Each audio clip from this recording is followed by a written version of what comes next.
She told me not to stare, but how do you look away from the one person who makes the world feel alive again?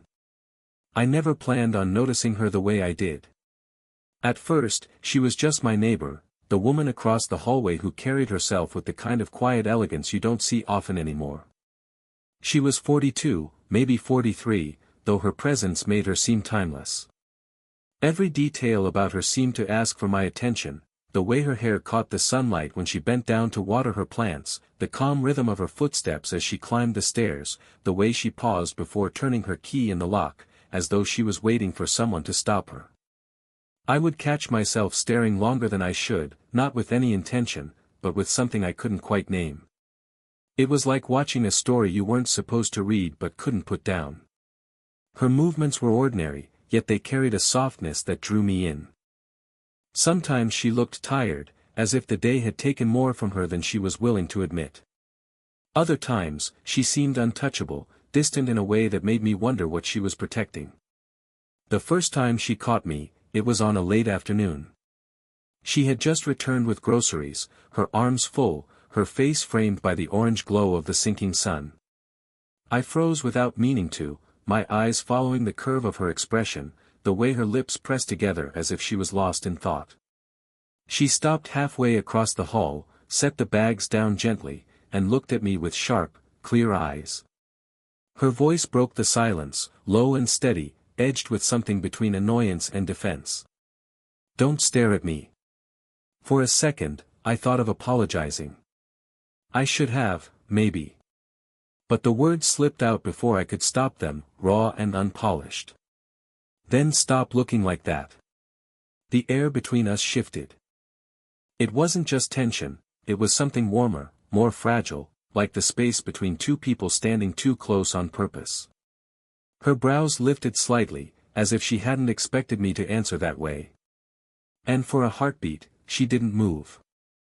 I felt the weight of what I'd said pressing against the silence. Then she picked up her bags, her expression unreadable, and disappeared behind her door without another word. But as the latch clicked, I realized I wasn't embarrassed. I was curious. Because in that brief exchange, her challenge and my reply, something had cracked open. And no matter how much either of us pretended otherwise, we both knew it. After that first exchange, things didn't return to normal. In fact, nothing felt normal at all. The hallway, once just a passage to my apartment, began to feel like a stage where something unscripted kept happening between us. Every time I left my door, I caught myself listening, for her footsteps, for the faint click of her lock, for any small sign that she was near. And somehow, she always was. It started with simple, quiet encounters. At the mailbox, where she stood in her pale gray sweater, rifling through letters with a focus so sharp she didn't need to look at me to know I was there. At the front steps, where I'd paused to tie my shoes just as she was slipping on her jacket to leave. Sometimes, it was no more than a passing nod, other times a faint, almost imperceptible smile tugging at the corner of her mouth. But it was always something, enough to keep me lingering in thought long after. There was a rhythm to it, like an unspoken dance. I'd glance at her, and she'd look away too quickly, as if she hadn't been waiting for me to. She'd pause at her door, her keys resting loosely in her hand, as though deciding if she wanted to step inside or give me a chance to say something first. I didn't. Not yet. Instead, I let the silence grow between us, stretching thin, humming with the weight of everything we didn't say. I noticed small things about her. The way she always tucked her hair behind her ear when she was nervous. The faint line between her brows when she was lost in thought. The subtle perfume she wore, soft, not overwhelming, with hints of jasmine that seemed to linger long after she passed. Every detail stayed with me, like fingerprints on my memory. But she noticed things, too. I could feel it in the way her gaze brushed against me when she thought I wasn't looking. The way her lips parted slightly, as if words were caught in her throat, before she shook her head and carried on. There was something guarded in her, a resistance she carried like armor, but even armor cracks under enough light. We didn't speak much, not yet. But we didn't need to. Because silence has its own language.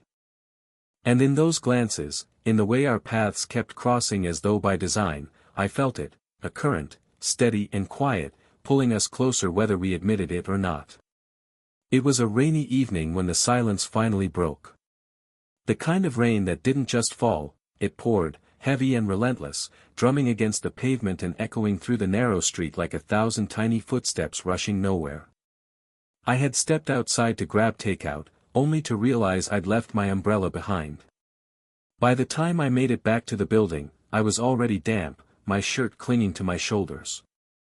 She was there too, standing under the awning, her umbrella closed at her side, raindrops sliding down its edges. She wore a long navy coat, the collar pulled up against the chill, her dark hair slightly damp where the mist had touched it.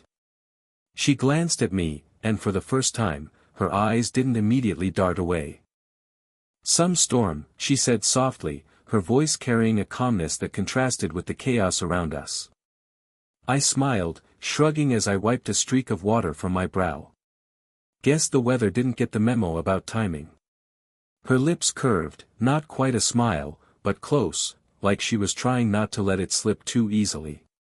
It never does. The conversation should have ended there. Small talk, neighborly exchanges, nothing more. But the silence that followed wasn't heavy this time, it was alive, stretched between us like a thread pulled taut.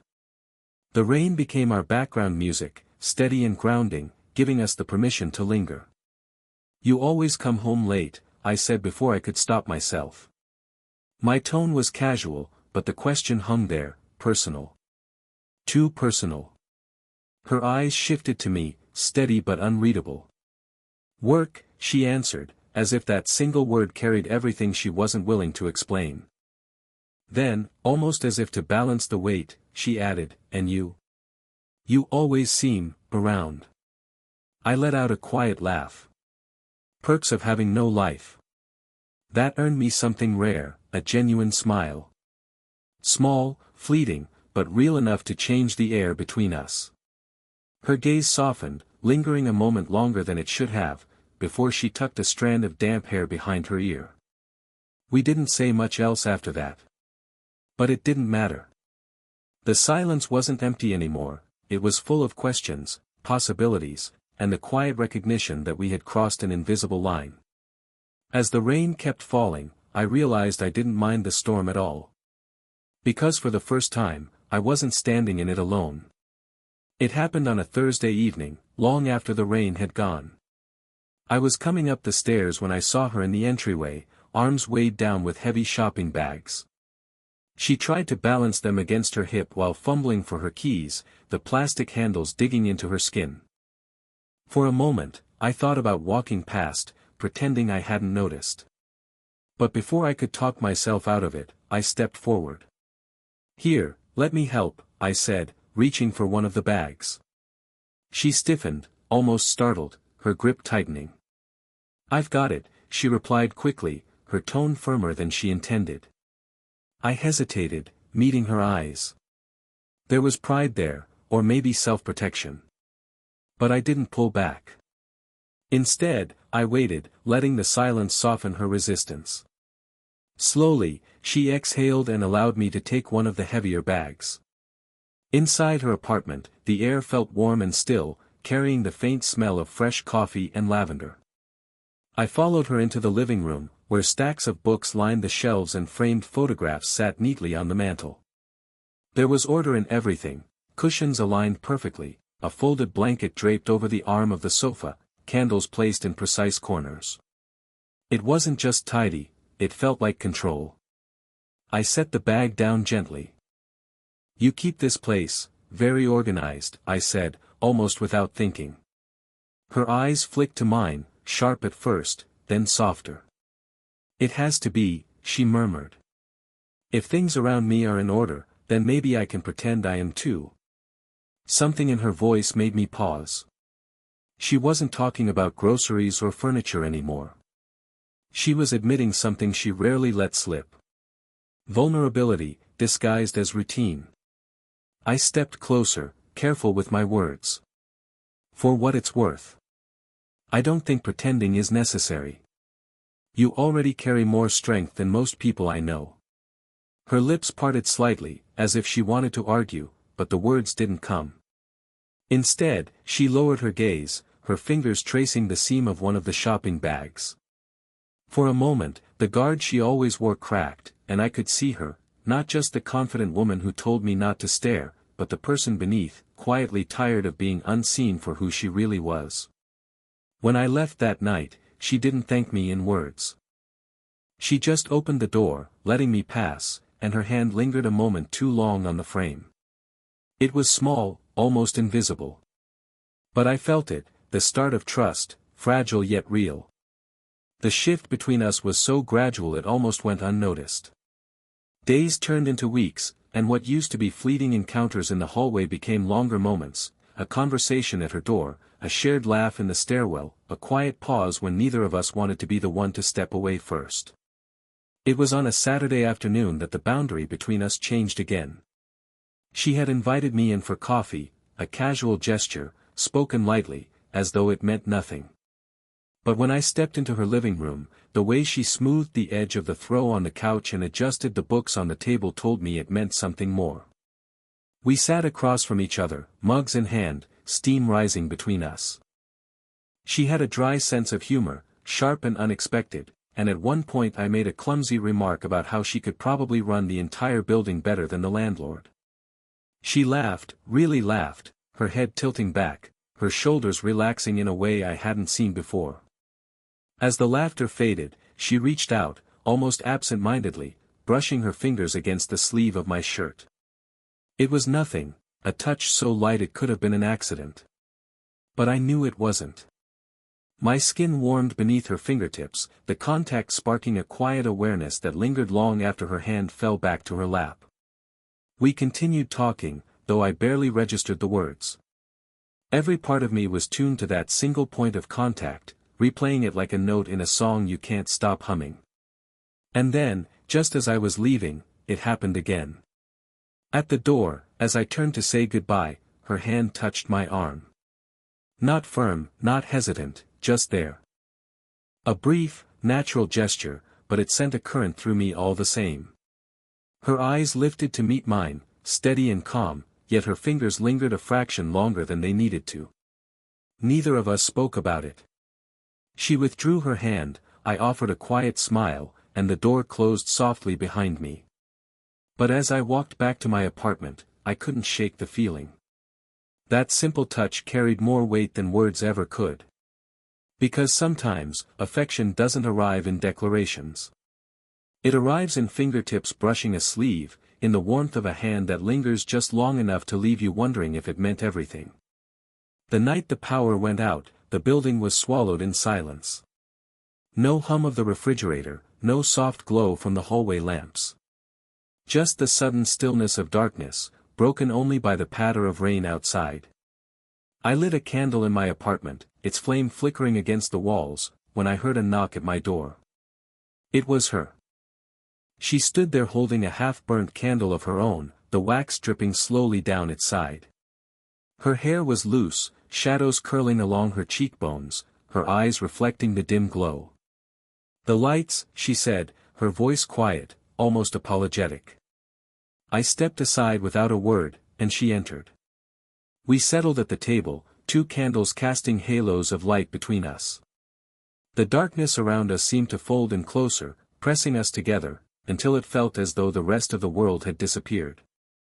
At first, we spoke about trivial things, how unreliable the building's wiring was, how the storm seemed endless. But slowly, the conversation drifted into quieter places. She looked at the flame, her voice soft but steady. "You know," she said, "I notice when you look at me." The words caught me off guard. I set my mug down, studying her face, waiting for the edge of disapproval. But instead, there was something else in her eyes, something tender, almost fragile. "It makes me feel," she paused, searching for the word, "alive." And I haven't felt that way in a long time. Her honesty sank into me like a stone into water, rippling through every thought I'd tried to keep contained. I leaned forward, my voice low. "I never meant to make you uncomfortable. But it's hard not to notice you. You pull me in, without even trying. The silence that followed was heavy, but not with distance, with closeness. The kind of closeness that made every breath count, every second stretch. Her eyes met mine, holding them this time, unflinching. The candlelight painted her in warmth, shadows dancing across her face, and in that look was everything we hadn't dared say aloud. Neither of us moved. Neither of us needed to. The air between us was charged, thick with unspoken meaning. My heartbeat echoed in my ears, and I knew she could feel the same pull, the invisible thread drawing us closer, even if we stopped short of crossing it.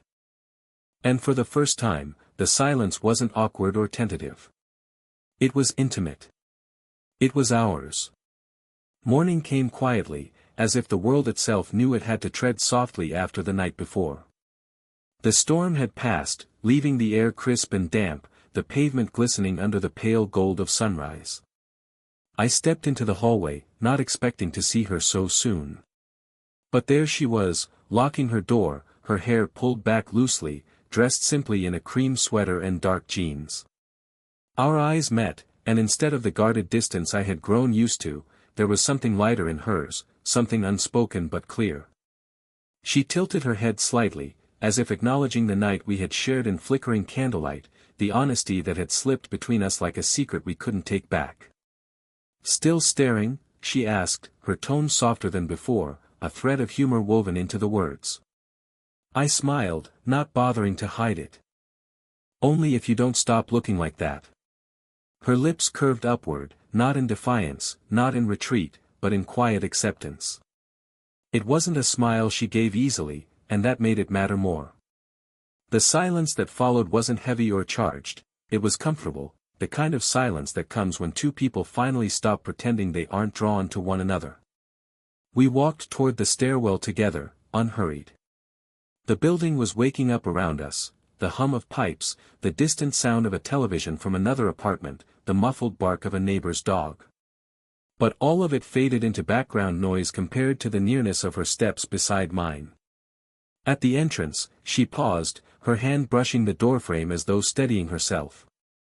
Then, with a small movement so natural it almost went unnoticed, her fingers grazed mine. Just a passing touch, not accidental, not forced, but chosen. My chest tightened at the simplicity of it. Sometimes the smallest gestures carry the greatest weight.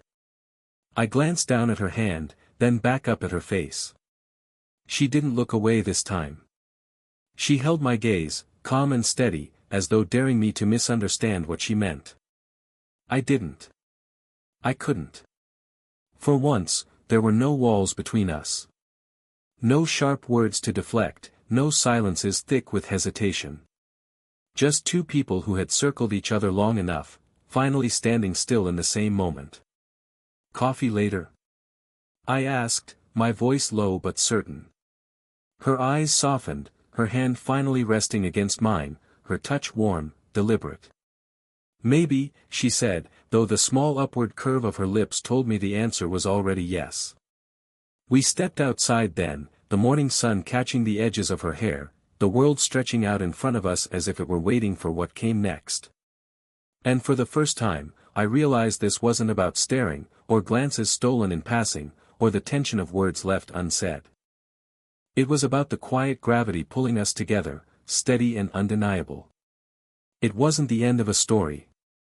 It was the beginning of one.